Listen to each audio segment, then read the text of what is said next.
Hey guys, welcome back to Let's Play Riven. I can't tell you all the crap I have been in with this. I'm just gonna go and resave this file, hopefully. Or not. This isn't going to... File. Save as? Okay, just go ahead and just save. Yes, okay. We're on Island 2, but before I do anything else, I've just gotta say, I am stunned and shocked at what the hell happened. For the longest time, well, I tried to re-record this yesterday, but whenever I tried recording, Riven would crash on me. It would crash whenever I tried to open up a new file. It would crash even when I was trying to do a new game, so I had to reinstall Riven, and then it said QuickTime was missing. So I had to reinstall QuickTime. It still said QuickTime was missing. So I had to delete Riven, restart QuickTime, reinstall QuickTime, only to find out that none of my save files worked. So I had to go back up to this point now to fucking record again. So, apparently Mist has, I guess, a curse, knocking on wood, praying to God it's fixed, because I don't know, but welcome back to Riven. We're going to go ahead and explore Island 2, which is the biggest island in the game. This is the island where the Rivenese live, as well as about the island are clues on how to find the age of the Resistance. So let's start off. As you guys remember, we came from Island 1 via this lovely trolley, and we will never go on that trolley again, probably. We will, but by the time we hit Island 3, there'll be shortcuts. So this is something that's very important. I'll show you.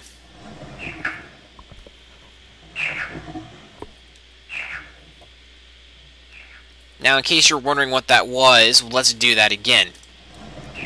When it rolls, it shows us a weird symbol, and it also plays us a weird noise. And I'm looking at my notes right now, and thankfully everything is still in order. That symbol is actually Dunny. Dunny have their own language, as well as they have their own alphabet, and they have their own way of writing numbers. I'm not going to tell what Dunny numeral that is, but also that was a weird noise. So part of Island 2 will actually help us figure out what the noises are, and also within Island 2 is a way to learn how to count in Dunny. So let's go and make note that for that weird symbol is some weird, let's say, chirping noise. So let's go up these stairs.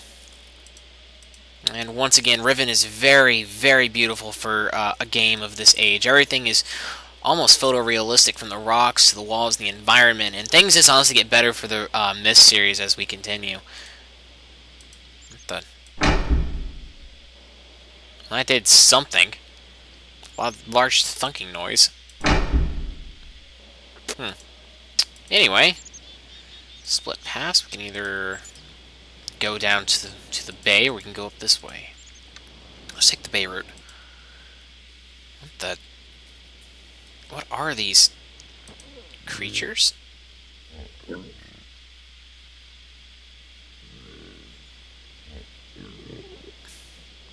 Kind of beautiful, actually. Hello!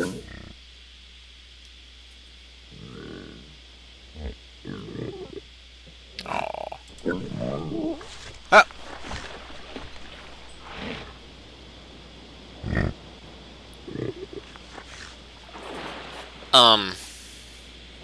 Okay. I don't know what creature those are, and I do have an idea of what the creatures are called, but we just know them from their grunt. There might be something around here that we could use to assert what we just saw, but in case we can't, well, let's continue exploring the beach. But yeah, honestly, as far as the graphics go, the Mist series just gets better and better with, oh, Narren Ball, with each game looking even more breathtakingly beautiful. With probably, in my personal opinion, Mist 4 being the prettiest of all the Mist games.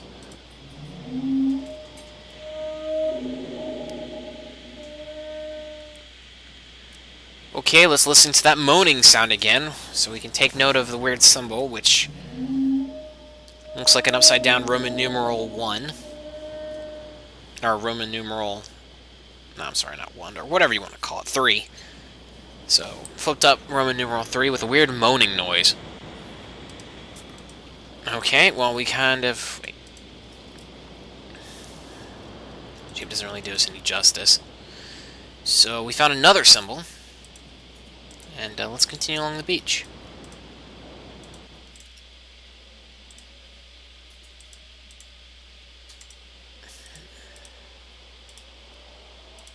Yep. What the... What the... A warning device?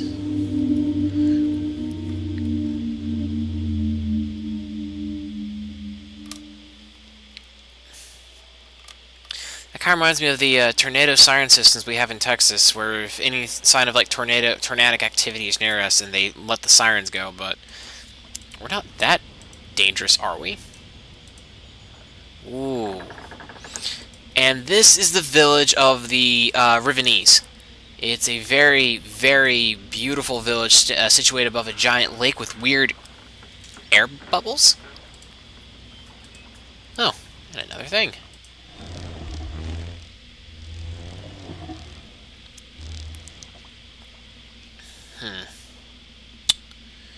Okay, not sure what that was, but we can also turn this if I remember correctly.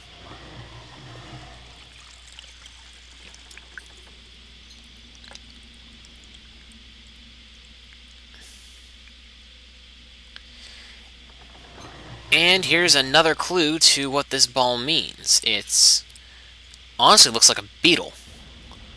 So we're going to mark that down as a beetle, and we're going to continue on exploring the village. Once again, surrounded by a beautiful lake with weird air bubbles. Now, the entire village itself is actually a giant puzzle that we need to solve.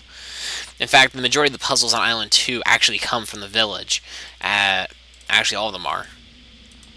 And this is the start of the track, which we can't gain access to for some reason. So this is really all we can do at this point in the village. There is another entrance, and we will take it. But this is pretty much what the beach path takes us to.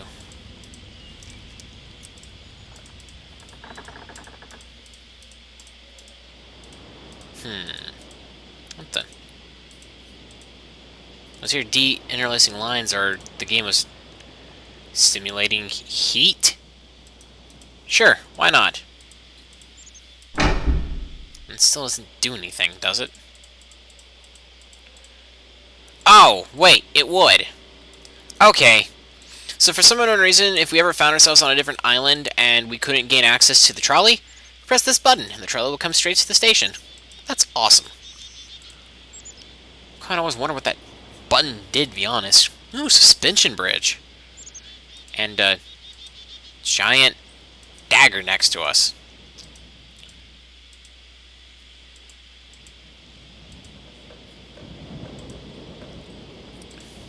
Yes. But we're still on a quest to basically get back the prison age that was stolen from us. And here the paths diverge. As we can see, there's been a lot of logging in the area, which, if you remember from the tapestries, this pretty much was Gen's doing to basically help create basically materials so we could do his paper. And that right there is Crater Island, as well as we can see the Golden Dome Island. This is actually the way to Island 3, so we're not going to go there just yet. We're actually going to try to do as much in Island 2 as we can before we jump straight to Island 3. We're here and go into the forest, which I guess we'll go and do. And hello, little guy.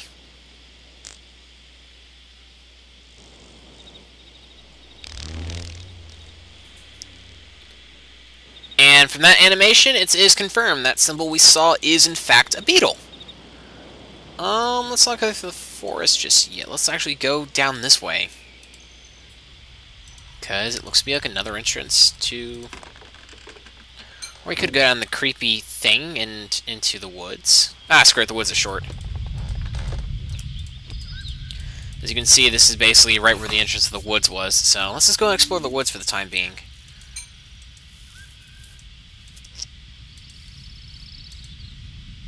Beautiful mushrooms. And a giant dagger, which I want to say is the symbol for the Riven resistance. More beetles around us. So that's the way we came. Wait. There's something really awesome I want to show. I believe I showed you guys, but if he wasn't really clear, or it's not even going to let us. I have to go back and view it from this way. Yep, it has to. That right there, that weird spinning dome, is what's known as a fire marble dome. Why is it called that? Well, if we can actually get inside one of the domes, I'll explain everything. But let's take this path because we haven't. And ooh, that is menacing looking. It's actually the same thing we saw in the shrine back in Island 1. But,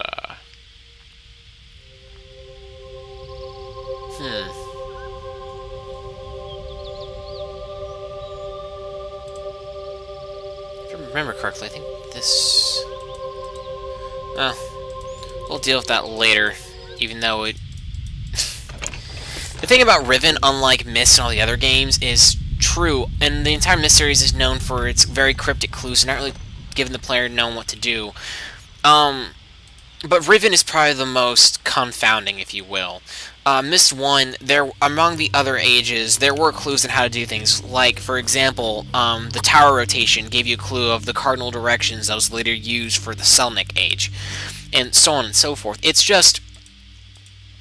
This one, however... Hello? Ooh, warshipping. I love this stuff. But Riven... The only really clues you get are the frog stuff. Well, not the frog, but the animal noises. And that's really it. Everything else is literally just clicking and hoping you find some sort of sense of direction. Now, of course, it goes without saying, if you didn't have the strategy guide for this game the first time you played, the game just... Ah, fuck.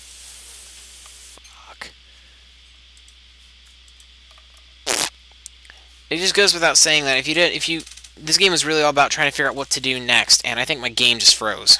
Christ. Or my entire computer just froze. Start task manager.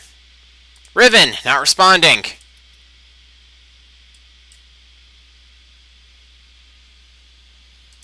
Don't even bother, just play Riven. Open. Okay. Leave it to, this game to crash, just like how Real Myst was doing to me sometimes.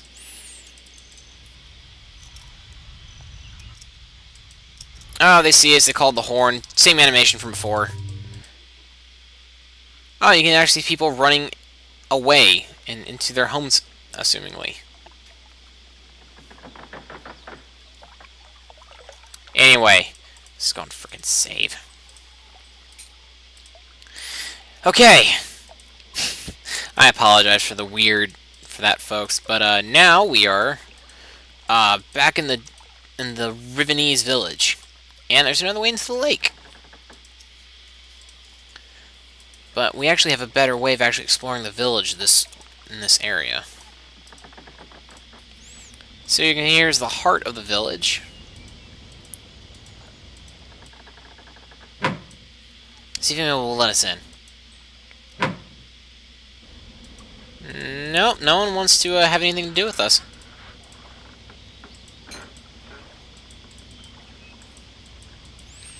Can't really seem to gain access to any of the other areas along this age.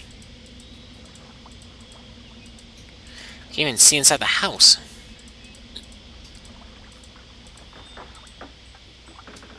Ooh. And now we have access to the submarine. Yay!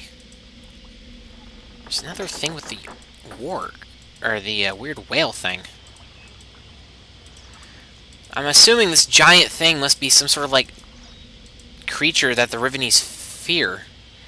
And, burning meat.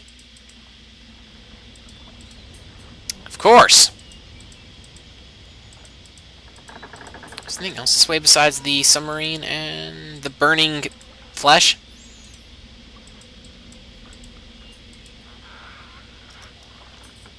Nope, just more dunny housing. Not Dunny. God,